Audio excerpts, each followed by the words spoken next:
Yeah, So, I mean, go ahead. Let's yeah. No. I was gonna move forward. I was gonna ask Brad, about some of the games that you stream. I know you said that you streamed Sekiro. What other games have you streamed in the past, and do you plan on streaming in the future? And I know you also mentioned the type of topics that you would have and the type of guests that you would have.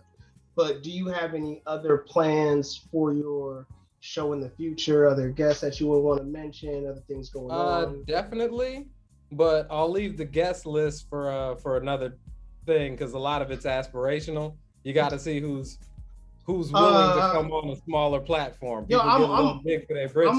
I'm all about dreams, man. Like, if you could, would you have PewDiePie? You know what I'm saying? No. Why would I? Who would you have? What person you know what? would you go for? You know what? I'm not gonna lie. I would have him on just to try to educate a few of his followers and see how many of I could drag him over. But he has absolutely nothing intelligent or useful to say that a political show should be interested in. I was about to say he's PewDiePie, man. If you had AOC on the show. Oh, 100%. She's awesome. But I mean, the beautiful part about her election was it's one of the first times in my lifetime I've seen someone with politics similar to mine have a national platform.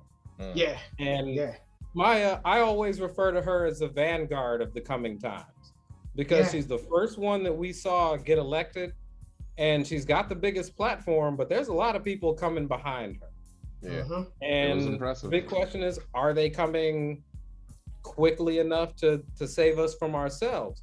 But getting back to your question about games that I have been playing. So we finished the Last of Us series, which is in the archives, but it'll eventually make it to the YouTube page. Okay. But I've been playing Ghost of Tsushima, playing through Legends, probably going to do a new game plus at some point.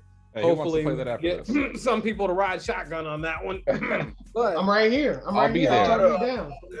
The one I'm planning is because they have that DLC coming for Final Fantasy VII soon, the Yuffie extension. Yep. And some weird stranger I actually want to do the entire game over again on stream.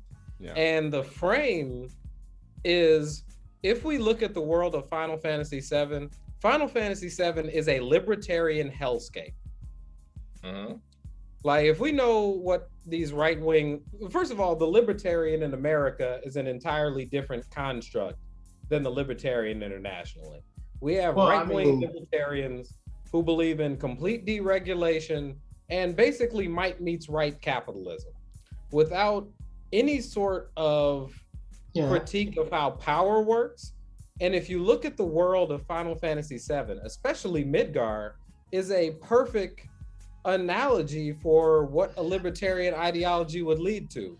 A mega corporation where companies completely control everything, and the government oppression that they said wasn't going to happen is just carried out by companies. They have their own soldiers.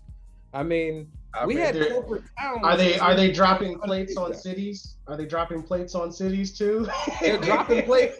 But think about it. Remember when they dropped the plate on the city? Because it didn't really change much from 97 to now. No. The basic calculation they went was, is it more expensive to rebuild the plate or should we just leave it?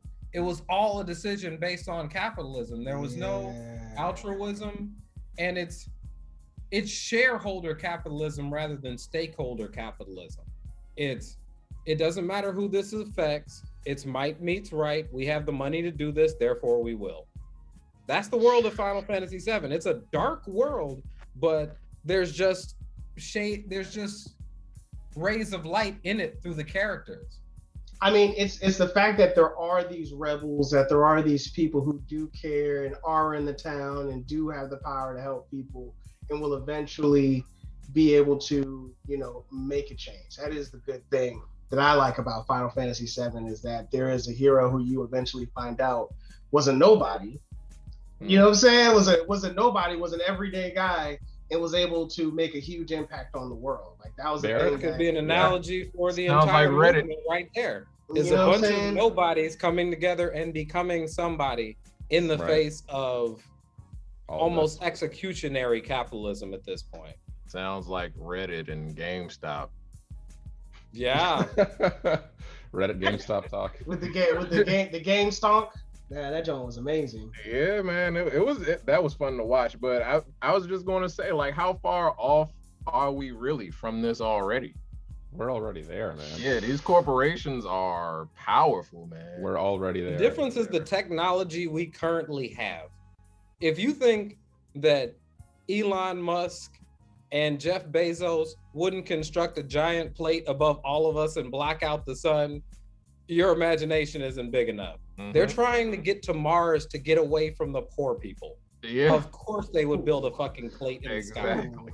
Yeah. Hey, do you guys believe that this is going to be the beginning of the Xeon Federation? You know what I'm saying? Like they turn themselves into the aristocracy, and they make they make Oh Zaku's God. I to- bet They to would attack- try. start Yes. mass manufacturing Zaku's. Like we got to kill the poors. Listen, man, you already have Elon Musk, a private sector, CEO, building his own fucking rocket ships. All right. Well, we see how well that didn't go. Yeah, it didn't go very well, and it looks suspiciously more like a dick than regular rocket ships. Exactly. You guys Look, have he- seen it. You look, guys he- seen it, like, He's out here basically trolling everybody, man, with his money. Hey, Come on. his stock is worth like $600 a share, man. I don't know. I think he's like at $1,000 per share. He's like rivaling Google.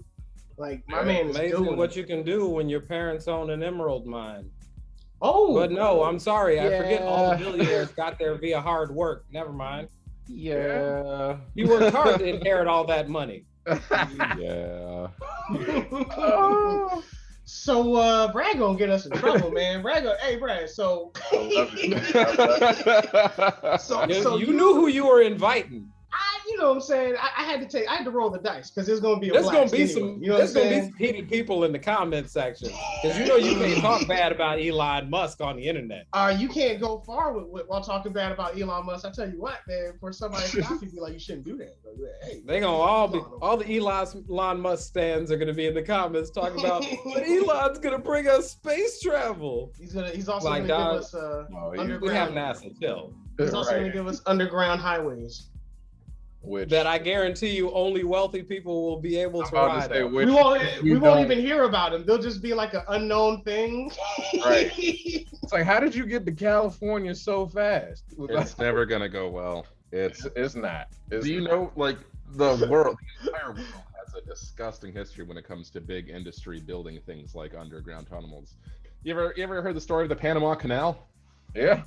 Yeah, I've heard terrible things about it. Yeah, pretty bad. Pretty bad. Yeah, man. So, Brad, I remember that you were covering some of these political topics and changes while we were playing Last of Us 2. I remember I was commenting on Last of Us 2, and this is where I originally got drawn in by a lot of the political talk that you were having going on. Was there, in your opinion, any games that came out last year that actually should have beaten The Last of Us 2? As far as game of the year, in your opinion, do you think that there was a game that came out that was actually better? I couldn't finish Last of Us 2 in all honesty. It was actually more fun to watch you guys play it than me try and go through it. Because part of it is heartbreaking because the acting was so good, and at the same time, it was like so dark and realistic and dystopian that I was just like, this isn't the time for me to bring something like that right now. I don't wanna play two. I would say outside of Last of Us, the only other two I would have chosen would be Ghost of Tsushima, because I feel like they did something. They took the open world formula and moved it into another level. Mhm. No more mini map. They reduced the HUD. Yeah. They gave a good story and a fun combat system. They did a lot of things really, really well there, Great story. and coupled it with a pretty good story and some respect for the historical background of what they were doing. Absolutely. And the other one would have to be FF7 Remake. And I mean, I'm wary to mention a remake in a situation like this, but because it's when not you've finished. taken established characters and made them so perfect, like the characters are so well done there that the characters are a virtual embodiment of who you thought they were going to be in 1997. And they took 23 years after promising that they'd remake this 10 plus years ago and created a freaking masterpiece. Hey, it took time to do it. I'm glad that they took their time to do it and do it right. I just hope they don't wait till we're 70 for the next one. I hope that it stays done right. I hope that it's not a rush or a huge plot fall. You know what I'm saying? But I'm sorry, are we talking 7 or are we talking Tsushima here? 7. I was talking about 7. Yeah, I was talking about 7. Yeah, because usually instead of that 3-disc Final Fantasy 7 that you're getting, there's going to be like a middle version and the ending, right? Is that how they're doing it? No, they have not. They have not specifically said they're going for 3. Three major separate releases. games. I mean, from the look of it, I doubt it's going to be 3 major releases. I mean, it's a lot of content. I can't imagine that they could even. I can't imagine that they could even, with how much detail they added to what was effectively a 5-hour part of that game. Yeah, I have no idea how they could. They could just keep going. I mean, do it what they did with Midgar, you could earnestly do for every single corner of the world map. With a city here, like Nibelheim is not going to be near as much to explore as Midgar, but that portion of the content there, the trek up to the Mako reactor, the mountain, right? Now, to be fair, like remember the entire disc 3 of Final Fantasy 7 was all just okay. You can go kill Sephiroth, or you can do all the endgame content. Yeah. So, on the one hand, you have that working for you, but still, I mean, I'm here for it. I'll protest, but I will put down $60 every single time they come out with it because I am a pussy. It's so good. It's so good. It's good. I played it again. I played it again on my HDR TV. Cloud's shoulder pad. His shoulder pad looks amazing. Glistening. You know what I'm saying? Amazing. First of all, I'm mad I don't have one of those. I know. Like, one of the last projects I did before I left America was I built like 2 custom made like Buster swords, like 6 feet long. That's tight. And what material? One of my best friend, because we originally met each other over that game 20 plus years ago. Uh-huh. And I was like, here, you take this. And I got one at my mother's house and no huge sword to have by me next while I stream. Sadly. Just have it just chilling in the background, you know what I'm saying? Just have it just real quick, just mounted. Just mount that joint. Hey guys, check out CoPlay Media on Spotify and DC Radio 96.3 HD4 on Saturday mornings at 9 a.m. for all your anime talk, video games, and everything important to the Black nerd community. And don't forget to check out our website and our YouTube channel for the special guest interviews with some of your favorite anime voice actors in anime.